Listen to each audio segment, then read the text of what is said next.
확진자가 모두 54명으로 집계됐습니다.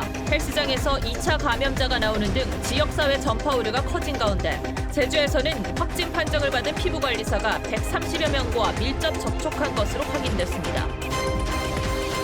확진자가 다녀간 클럽 이용객 2천여 명이 연락이 닿지 않아 방역당국은 역학조사에 어려움을 갖고 있습니다.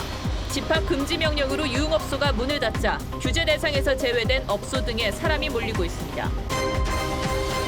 문재인 대통령이 취임 3주년 특별연설에서 전국민 고용보험 시대의 기초를 놓겠다고 말했습니다. 또 세계에서 방역을 선도하는 나라가 되겠다며 남북방역 협력 추진 의지도 밝혔습니다.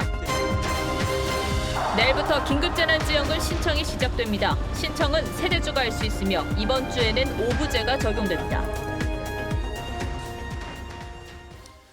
여러분 안녕하십니까? 박정훈입니다. 서울 이태원 클럽에서 시작된 코로나19 집단 감염이 가족과 지역으로 번지는 2차 감염으로 확산되고 있습니다. 오늘 아침 48명이었던 신규 확진자가 반나절 사이 54명까지 늘었는데 이는 전날보다 30명 넘게 늘어난 수치입니다. 특히 주목해야 할 건 이태원 클럽을 다녀간 제주도의 병원 피부관리사가 확진 판정을 받았다는 건데 이 활동량이 많은 헬스클럽에서는 2차 감염자까지 나왔습니다. 이태원 클럽을 방문한 사람이 당초 알려진 것보다 2배 이상 많은 5천 명까지 된다는 것도 방역 당국을 당혹스럽게 만들고 있습니다. 이 많은 사람을 다 어떻게 찾아서 검사를 할지 걱정이 아닐 수 없습니다. 요즘 제 주변에도 마스크를 잘 안 쓰는 분들이 조금씩 늘고 있는데 마스크 착용 꼭 하셔야겠습니다. 오늘은 황병준 기자가 먼저 보도하겠습니다.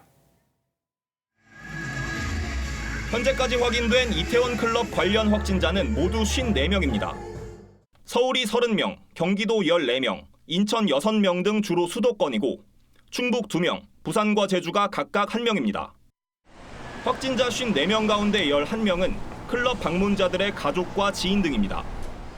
7명의 확진자가 지역사회에서 가족, 지인 등을 전염시켜 11명의 2차 전파 사례가 보고될 만큼 전파 속도가 굉장히 빠르고 충북에서는 클럽을 다녀온 뒤 확진된 군인의 접촉자로 분류됐던 육군학생 군사학교 소속 군인이 양성 판정을 받았습니다.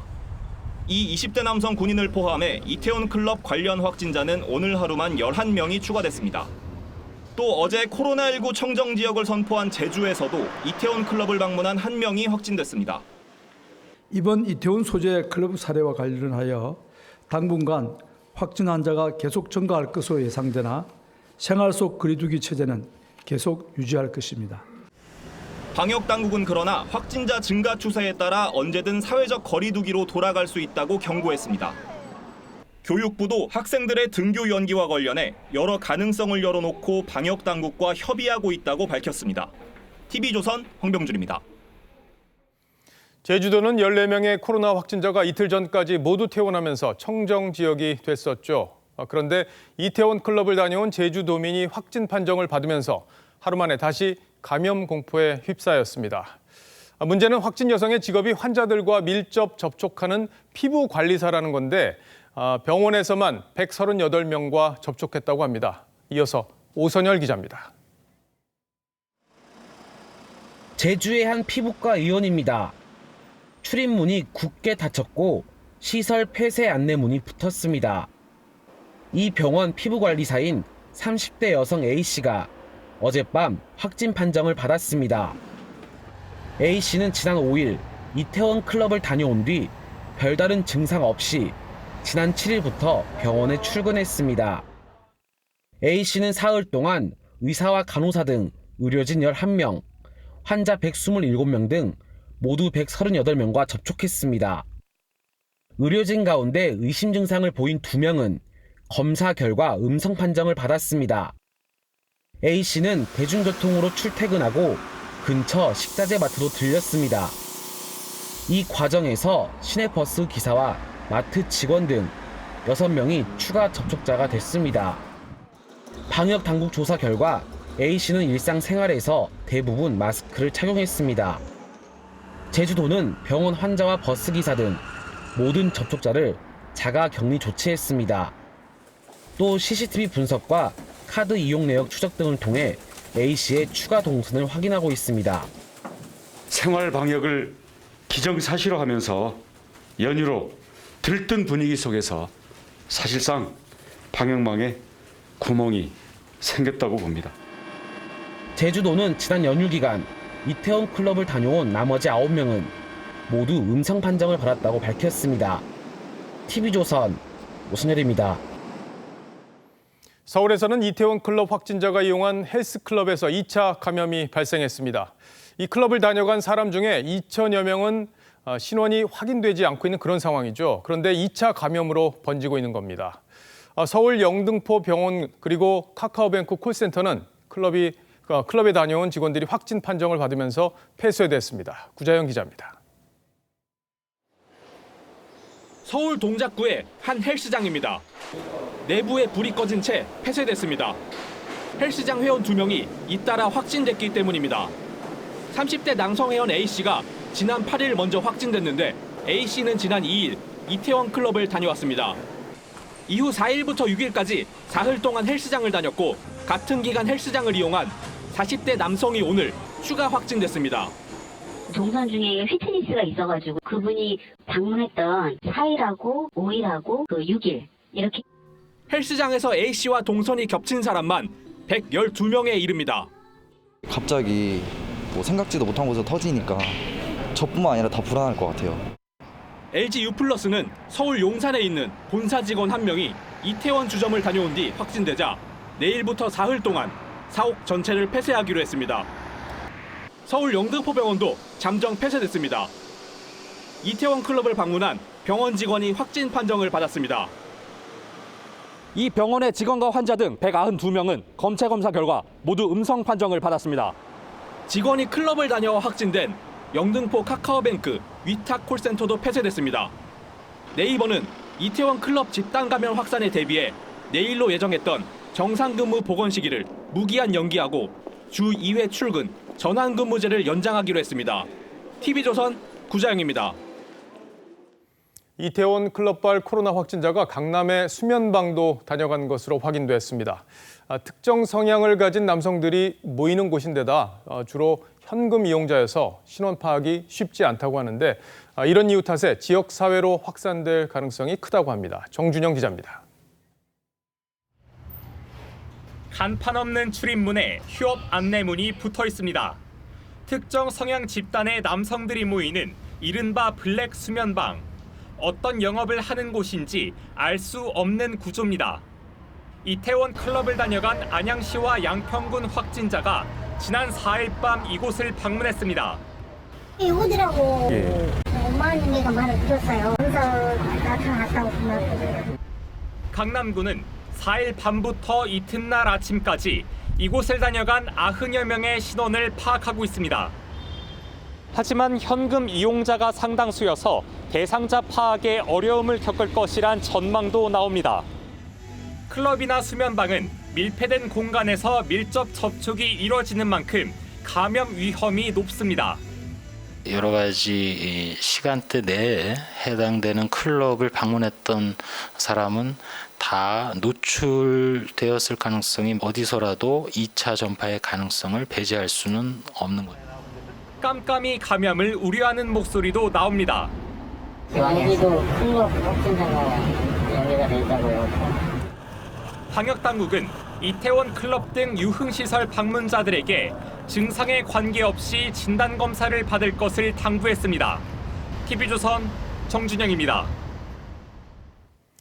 이태원 클럽발 코로나 확산이 신천지 때만큼 걱정인 이유는 이전과 달리 확진자들이 클럽에서 누구를 접촉했는지 파악하는 게 쉽지 않다는 데 있습니다. 이 특정 성향 남성들의 인권 문제와 얽혀 있기 때문인데 제대로 방역을 하려면 차별적인 시선부터 거둬야겠죠. 정부도 이 점을 강조하고 있습니다. 성민혁 기자입니다. 불과 일주일 전 불야성을 잃었던 이태원 거리는 행인조차 찾아보기 힘들 정도로 바뀌었습니다. 이 큰 길에서 주말이나 이럴 때는 진짜 여기 사람들 머리만 빼곡빼곡 보였는데 지금은 한 10분 정도 그렇게뿐이 사람들이 안 다녀요. 이곳 이태원 클럽 거리를 다녀간 이용객을 특정하는 게 급선무지만 출입 명부에 가명을 사용하는 등 연락이 닿지 않는 사람도 상당수입니다. 지난 황금 연휴 기간 이태원 클럽 5곳을 출입한 7천여 명 가운데 중복 방문자를 제외하면 5,517명이 조사 대상입니다. 하지만 이 가운데 2천여 명이 연락조차 되지 않고 있습니다.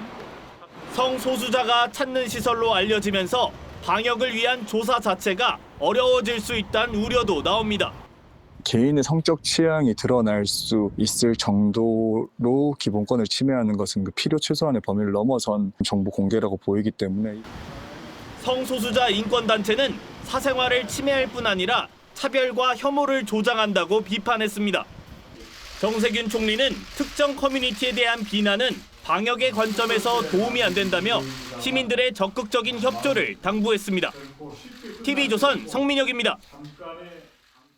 서울에 이어서 경기도도 사람들이 몰리는 관내 유흥업소에 사실상 영업 정지 명령을 내렸습니다. 하지만 일반 음식점으로 등록한 뒤에 영업은 유흥업소 방식으로 하는 곳들이 많아서 문제가 되고 있습니다. 여전히 마스크 없이 드나드는 손님들도 적지 않다고 합니다. 권영민 기자가 현장을 둘러봤습니다. 술병에 놓인 라운지바 테이블 사이로 남녀가 춤추고 노래를 따라 부릅니다. 사방이 막힌 실내였지만 마스크 차림은 찾아보기 어렵습니다. 인근 라운지바 사정도 마찬가지. 이런 헌팅 포차도 춤추는 공간이 아니라는 이유에서 유흥업소가 아닌 일반 음식점으로 되어 있습니다. 따라서 집합 금지 대상도 아닙니다.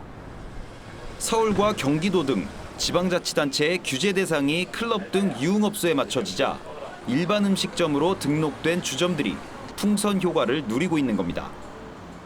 두 가지 상승하는 거죠. 생계에 대한 위험성, 질병에 대한 위험성 다 해결할 수 없잖아요. 업종 구분이 모호한 주점도 많아 단속이 쉽지 않을 것이란 전망도 나옵니다. 일반 음식점은 그 대상에 빠졌잖아요. 빠진 걸 대수는 거. 경기도는 일반 음식점 중 감성주점, 콜라텍도 집합 금지 대상에 포함시켰고 이태원 클럽 출입자를 상대로 대인 접촉 금지 명령을 내렸습니다. TV조선 권용민입니다. 보신 것처럼 이태원 클럽에서 촉발된 확산세로 방역 당국이 비상입니다. 그런데 하나 짚어볼 부분이 있습니다.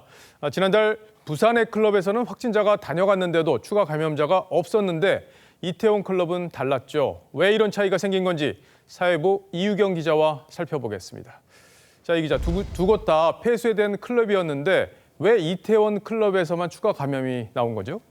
네, 확진자가 어떤 상태로 클럽을 방문을 했는지가 결정적 차이였습니다. 용인의 66번 확진자는 클럽에 다녀온 당일인 지난 2일부터 의심 증상이 있었습니다. 코로나19는 발병 초기에 전염력이 가장 높은 것으로 알려져 있습니다.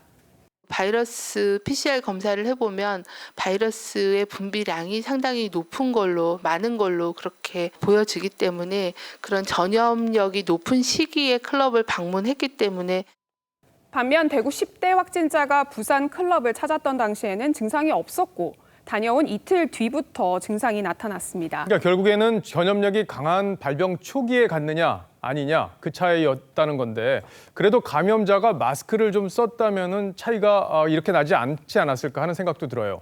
네, 용인 66번 확진자가 클럽에 들어갔을 당시에는 마스크를 찾지만 이후에는 마스크를 찾지 않은 것으로 확인이 됐습니다. 환기가 잘 안 되는 밀폐된 클럽에서 또 밀접한 접촉이 있을 수밖에 없는 악조건을 다 갖췄던 셈입니다. 부산 클럽도 지하였기 때문에 환기가 안 된다는 점은 같았지만 당시 CCTV 확인 결과 부산 클럽에서는 종업원들이 다 마스크를 썼고 방문자의 80%가 마스크를 썼던 것으로 조사됐습니다. 그러니까 부산 클럽에 갔을 때는 사회적 거리 두기 지침이 유지되고 있었기 때문에 마스크를 대부분 쓰고 있었다는 거군요. 자, 그런데 이태원 일대 다른 감염자들이 그 당시에 오고 갔다 이런 얘기들이 방역 당국에서 나오고 있더라고요. 네, 그렇습니다. 용인 66번 확진자가 클럽에 다녀간 지난 2일, 같은 날 증상이 이미 나타난 환자가 이태원 같은 클럽에 더 있었던 것으로 방역당국은 파악하고 있습니다. 지난 3일과 4일, 그리고 5일에도 이태원 클럽을 다녀간 사람들 중에서 확진자가 나왔습니다. 방역당국은 생활 속 거리 두기로 전환된 이후에 황금 연휴 기간에 이태원 일대를 다녀간 조용한 전파자가 더 있었을 것으로 보고 있습니다. 단일한 어떤 공통 감염원 또는 초발 환자 한 명에 의한 전파라기보다는 다른 가능성, 즉 이미 어느 정도 산발적인 또는 별도의 연결고리들이 있는 상황일 가능성도 상당히 있다고. 그러니까 결국에는 누가 누구에게 감염시켰는지 파악하기 어렵다 이런 상황이 더 걱정인 건데 이태원 감염자들이 가족이나 지인에게 바이러스를 옮기는 2차 감염도 지금 시작이 된 거죠. 네, 이태원 클럽발 확진자로 인한 2차 감염자는 현재까지 11명입니다. 대부분 가족이나 직장 동료, 지인이고 아직 3차 감염 사례는 나오지 않았습니다. 그런데 확진자의 30% 정도는 가벼운 증세조차 없는 무증상 상태에서 확진됐기 때문에 주변에 전파할 가능성이 높다는 게 걱정입니다. 이 때문에 방역당국이 이태원 유흥업소를 방문한 사람들에게 외출 자제와 진단검사를 계속해서 당부하고 있는 겁니다. 결국에는 방역당국이 감염자의 정확한 동선 그리고 접촉자들을 빨리 찾아내서 확산을 막는 게 관건이 되겠군요. 잘 들었습니다. 지금까지 이유경 기자였습니다.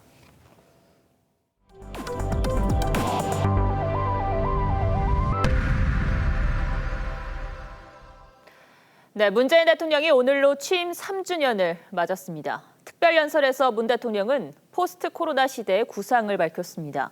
우선 경제 문제를 짚으며 전 국민 고용보험 도입을 공식화했습니다. 김보건 기자입니다. 문재인 대통령은 현 상황을 경제 전시 상황으로 규정하고 전 국민 고용보험 추진을 공식화했습니다.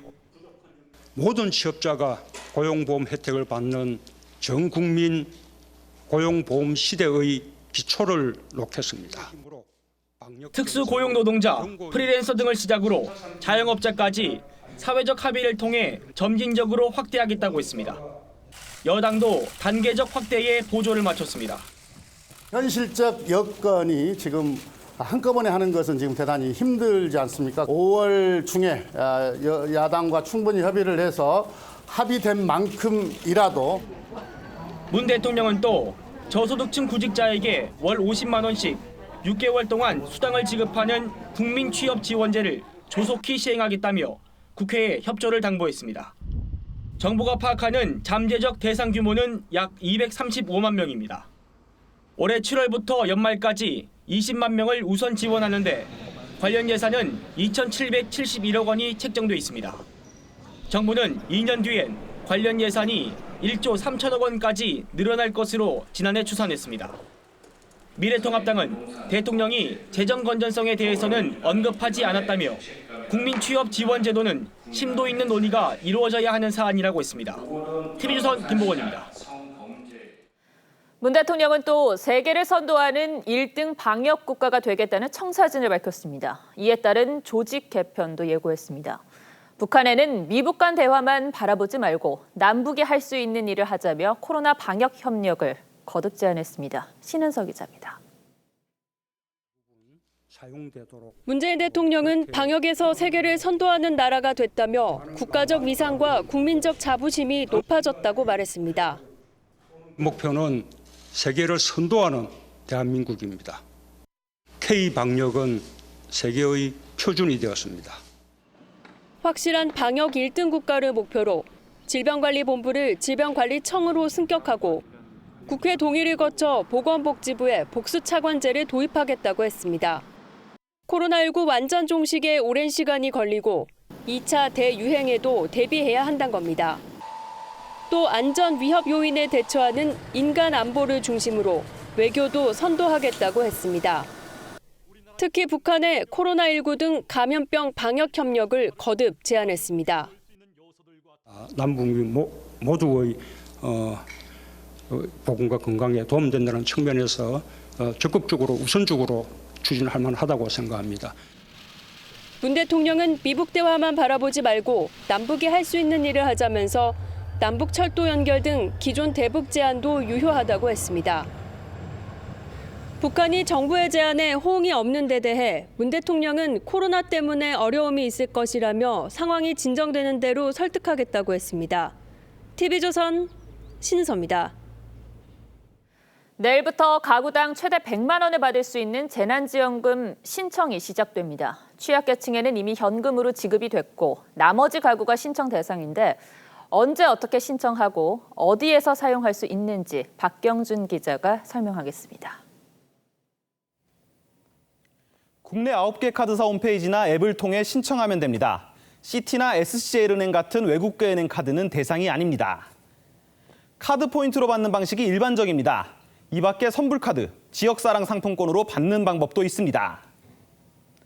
세대주가 신청하고 세대주 명의 카드로만 받을 수 있습니다. 대리 신청 시엔 신분증과 세대주 위임장을 지참하고 은행 창구나 주민센터로 가야 합니다. 1,885만 가구가 신청하다 보니 몰릴 수 있겠죠. 그래서 일주일 동안은 공적 마스크처럼 오부제가 적용됩니다. 내일은 출생연도 끝자리가 6인 사람이 신청 대상입니다. 신청하고 이틀 뒤면 사용이 가능한데 취지가 소비 활성화이다 보니 사용기한이 8월 31일까지라는 점 기억하셔야겠습니다. 못다 쓴 잔액은 국고로 귀속됩니다. 백화점, 대형마트, 온라인 쇼핑몰, 유흥업소 같은 곳은 사용이 안 되고요. 골프장, 카지노 같은 레저, 사행업종 당연히 안 됩니다. 현금화 우려 때문에 상품권이나 금부치를 사는 것도 역시 안 됩니다. 신청할 때 원하는 금액을 지정해서 기부할 수도 있습니다. 아예 신청을 안 하면 3개월 뒤 전액이 자동 기부됩니다. TV조선 박경준입니다. 네, 조국 전 법무장관의 부인 정경심 교수가 구속 199일 만에 풀려났습니다. 불구속 상태로 재판을 이어가겠지만 재판부는 추가 구속 여지도 남겨뒀습니다. 모레에는 조 전 장관의 동생이 일가 가운데 처음으로 1심 선고를 받게 됩니다. 한송원 기자입니다. 회색 재킷에 마스크 차림의 정경심 교수가 구치소를 나섭니다. 자녀 입시 비리와 사모펀드 관련 혐의로 지난해 10월 구속된 뒤 구속기간 6개월을 모두 채워 풀려난 겁니다.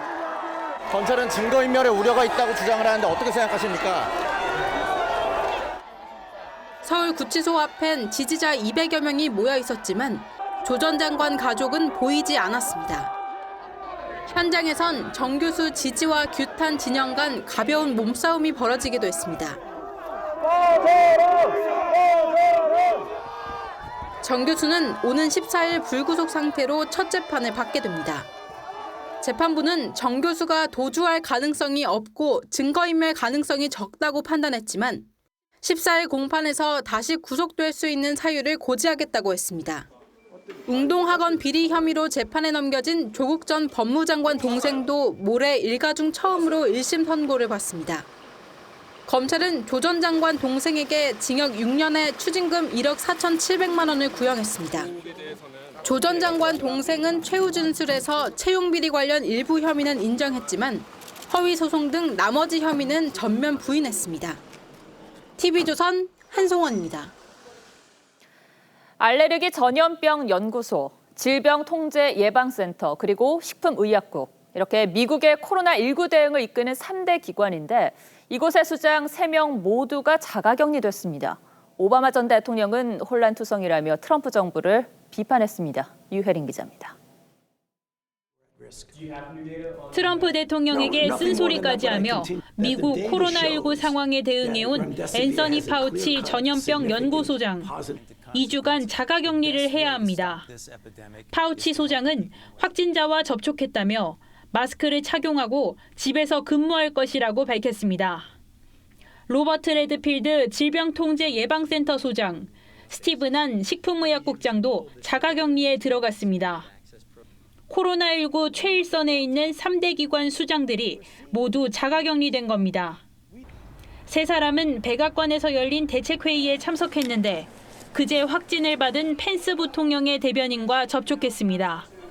앞서 트럼프 대통령의 수행요원과 이방카 선임 고문의 개인 비서가 확진 판정을 받았습니다.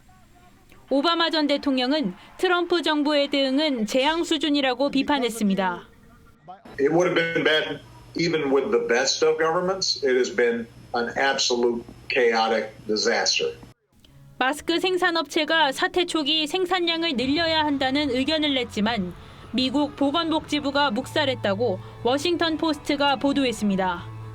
의견을 낸 날은 미국의 첫 환자가 보고된 다음 날이었습니다. 백악관은 뒤늦게 오늘부터 전 직원에게 마스크 착용을 권고했습니다. TV조선 유혜림입니다. 백악관 내 감염 현황도 이 정도니 미국 상황은 어떻겠습니까? 확진자가 134만 명이 넘고 사망자는 8만 명에 육박합니다. 그런데도 마스크를 잘 안 씁니다.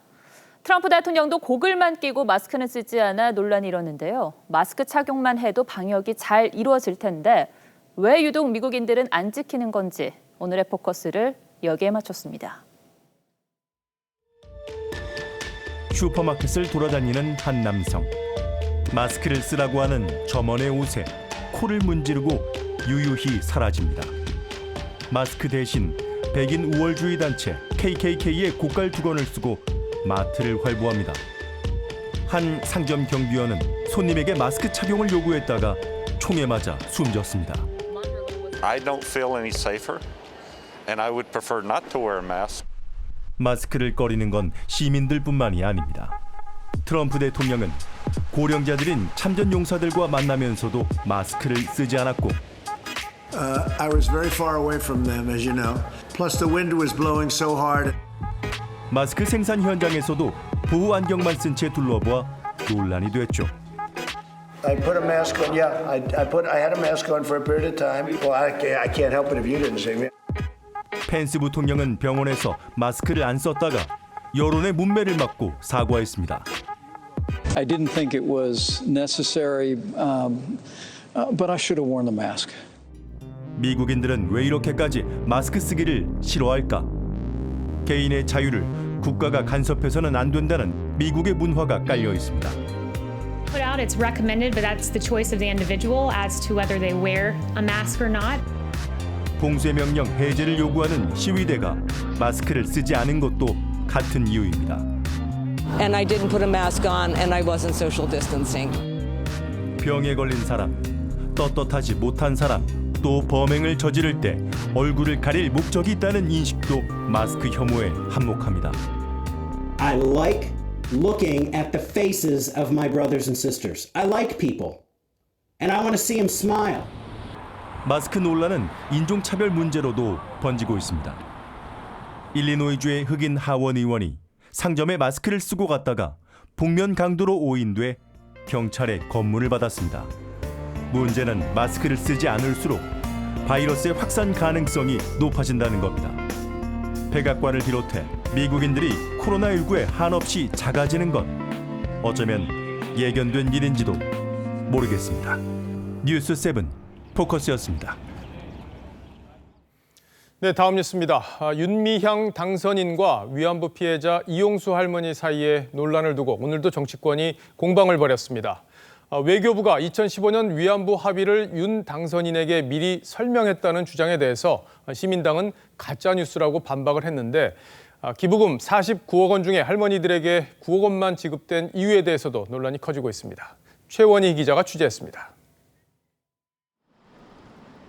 2015년 한일 위안부 합의 당시 외교부가 윤미향 당선인에게 사전 설명을 했었다는 외교부 출신 조태용 미래한국당 당선인의 주장에 대해 더불어시민당은 오늘 합의 내용 일부를 일방적 통보한 것이었다며 소녀상 철거 같은 민감한 내용은 빠져 있었다고 반박했습니다.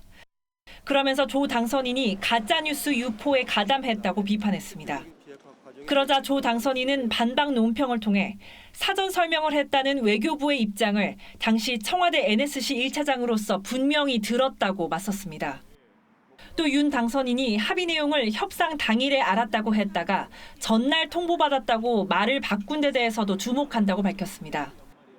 기부금 사용처에 대한 논란도 이어졌습니다. 조 당선인은 기부금 49억 원 중 할머니들께 9억 원만 드렸다면 의혹을 가질 수밖에 없다며 진상조사를 촉구했습니다.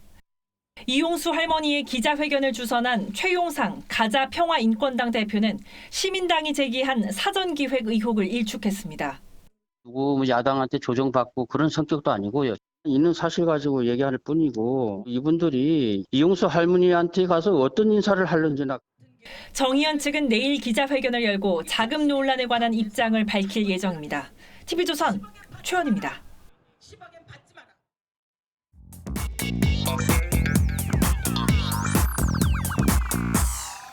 뉴스야 시작하겠습니다. 정치부 서준 기자 나와 있습니다. 첫 번째 물음표 보죠. 네, 첫 번째 물음표는 이용수, 윤미향 28년 2년은 왜로 했습니다. 예, 사실 저 두 분이 이제 오랫동안 같은 길을 걸어왔고 그 목표도 위안부 문제 해결, 이거 같은 목표를 위해서 이제 걸어온 분들인데 네.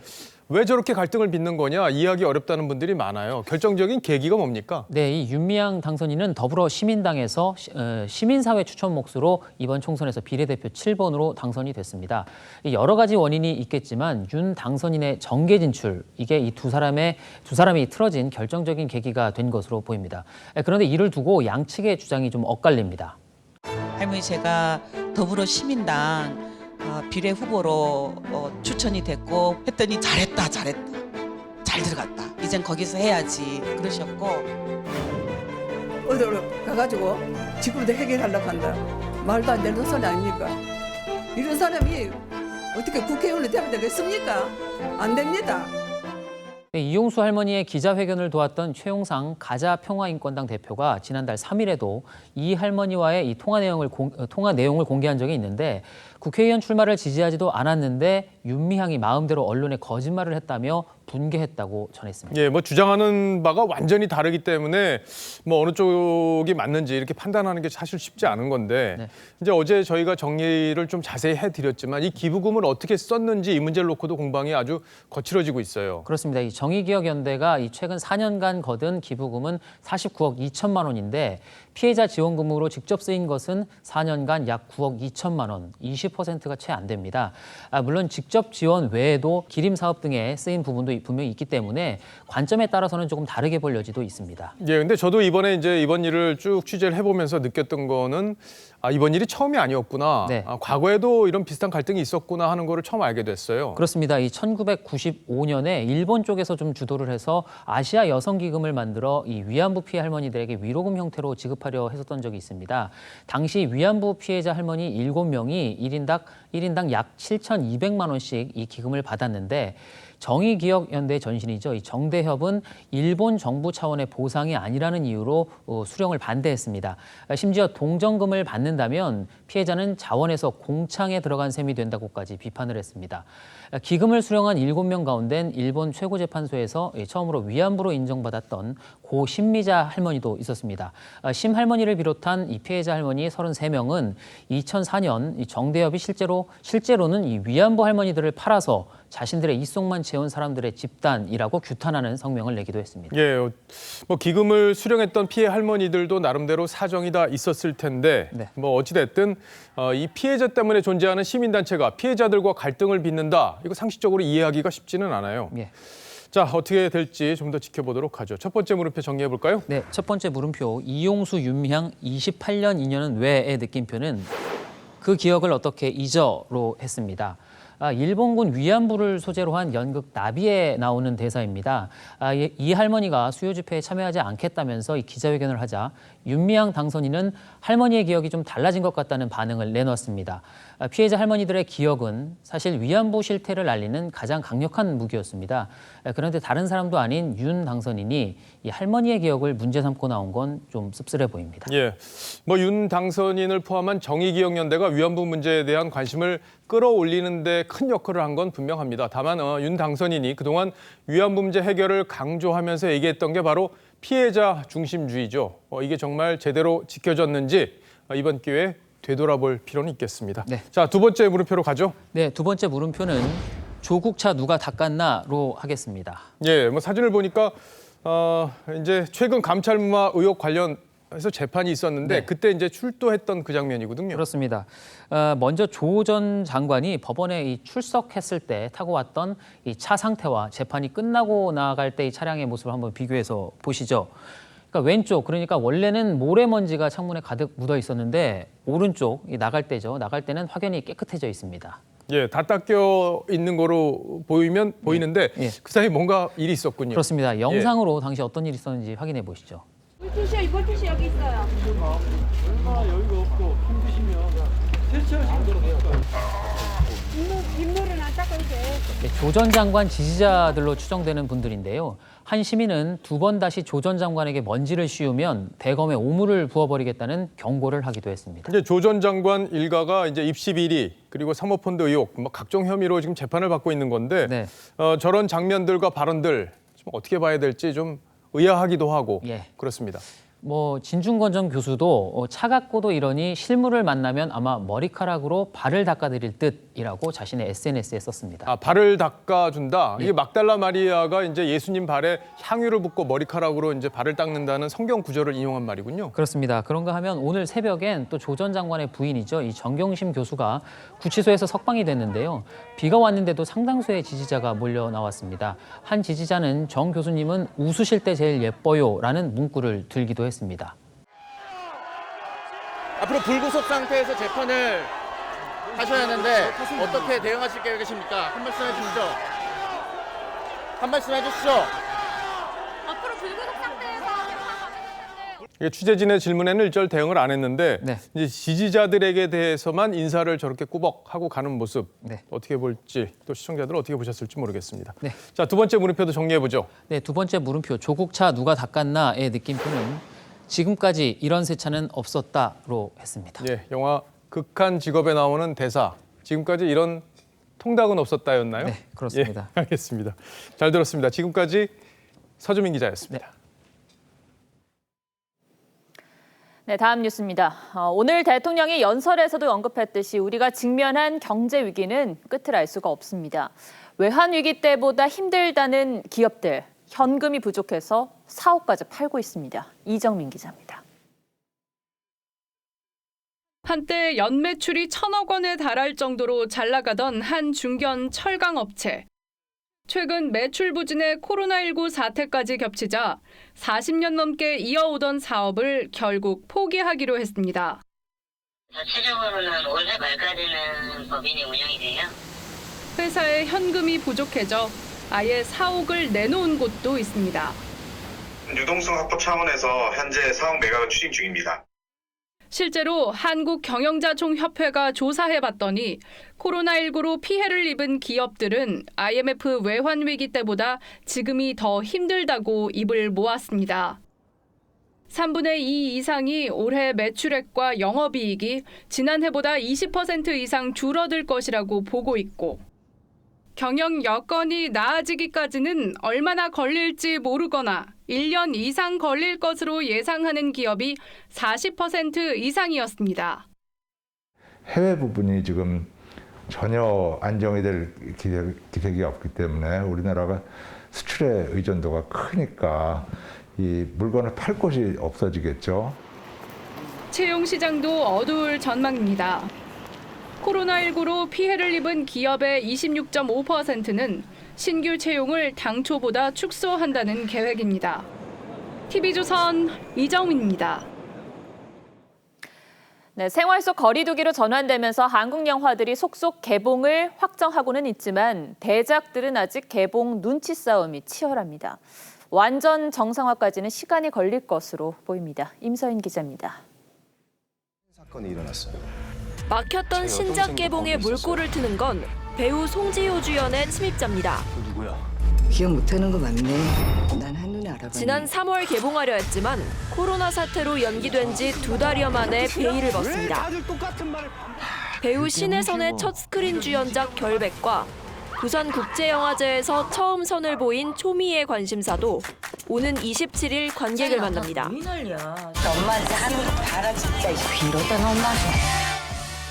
한국 영화가 차례로 개봉을 이어갈 전망이지만 제작비가 많이 들어간 작품의 경우 개봉일을 쉽게 정하지 못하고 있습니다.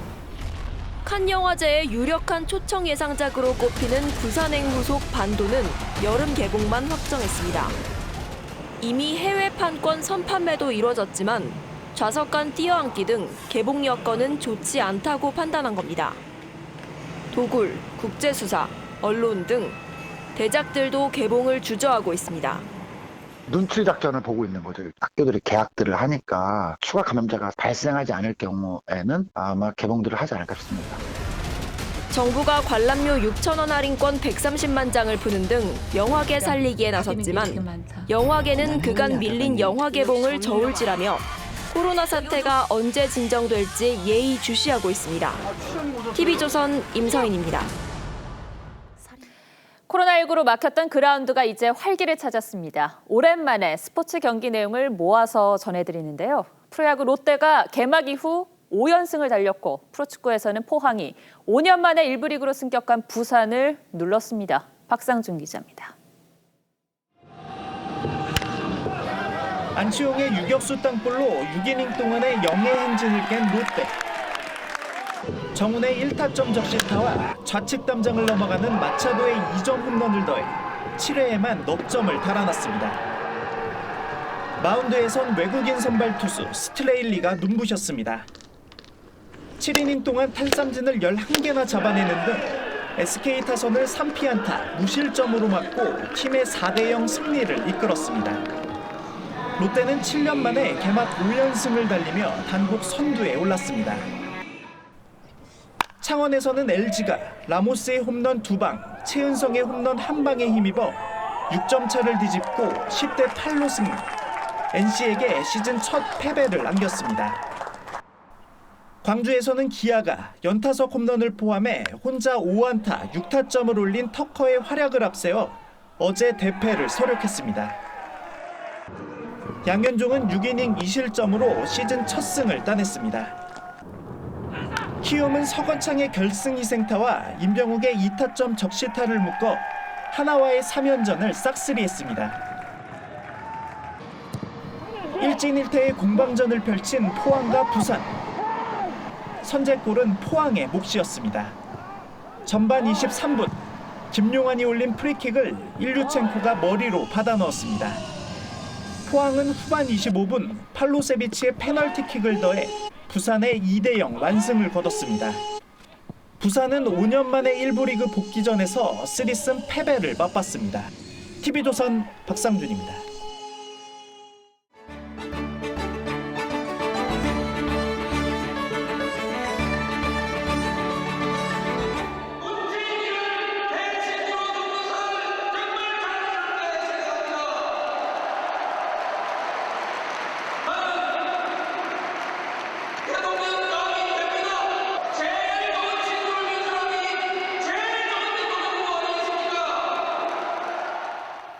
(2002년) 민주당에서 대선 후보 교체론이 나올 당시 노무현 후보가 한 말입니다. 문재인이라는 훌륭한 친구를 두었으니 자신이 대통령감이라는 말인데 다시 들어봐도 6살이나 어린 인간 문재인에 대한 애정과 존경이 읽히는 연설입니다. 그런데도 노무현 전 대통령은 문 대통령에게 정치를 하지 말라고 했다고 하죠. 문 대통령도 과거 비슷한 고백을 한 적이 있습니다. 정치를 할 생각은 전혀 없습니다. 그리고 정치 쪽은 제가 잘할 수 있는 분야가 아니라고 생각을 합니다. 두 사람은 왜 같은 생각을 한 걸까요? 정치인들 사이에서 곧잘 회자되는 말이 있습니다. 10가지 중 하나만 달라도 적으로 보는 사람은 정치를 하면 안 된다. 정치는 하나만 같아도 동지로 보는 것이다. 문 대통령의 좌우명은 정자정야라고 합니다. 그의 이런 성품이 타협이 요체인 정치와 어울리지 않는다고 여겼던 건 아닌지. 오늘로 취임 3년을 맞은 문 대통령의 지지율은 70%를 넘었습니다. 오늘 특별 연설에서도 자신감이 느껴졌죠. 임기 마지막까지 위대한 국민과 함께 담대하게 나아가겠습니다. 하지만 문재인식 주류 교체가 적지 않은 갈등을 낳고 있다는 사실은 부인하기 어렵습니다. 조국 전 장관에게 마음의 빚이 있다는 말은 상당수 젊은이들의 상체기에 소금을 뿌렸죠. 진보학자 강준만 교수는 조국에 대한 문 대통령의 애틋한 심정이 2차 국론 분열에 불씨를 던졌다고 했습니다. 노무현 전 대통령 역시 재임 기간 많은 갈등을 낳았지만 때로는 지지자들의 반대에도 아랑곳하지 않았던 노무현 정신은 지금도 평가받고 있습니다. 그래서 다시 문재인의 초심이 담긴 취임사를 꺼내봅니다. 분열과 갈등의 정치도 바꾸겠습니다. 보수와 진보의 갈등은 끝나야 합니다. 대통령이 나서서 직접 대화하겠습니다. 전국적으로 고르게 인사를 등용하겠습니다. 문 대통령이 남은 임기 2년간 이 약속들에 한 발이라도 더 다가가기를 노무현 전 대통령도 바라지 않을까요? 오늘 앵커가 고른 한마디는 문재인의 초심이었습니다.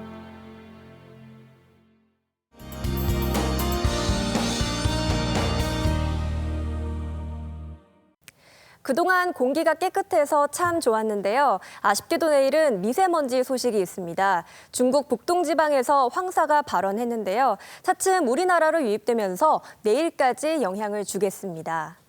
여기에 안개와 비까지 더해져 하늘 표정이 좋지 않겠습니다. 아침에는 가시거리 200m 안팎에 짙은 안개가 끼겠고요. 밤에는 5mm 정도의 비가 조금 내리겠습니다. 기온은 오늘보다 오르겠습니다. 서울의 한낮 기온이 21도, 강릉은 26도를 보이겠고요. 남부 지역은 전주가 25도, 대구가 27도까지 오르겠습니다. 대체로 따뜻하거나 약간 덥게 느껴질 수 있겠습니다.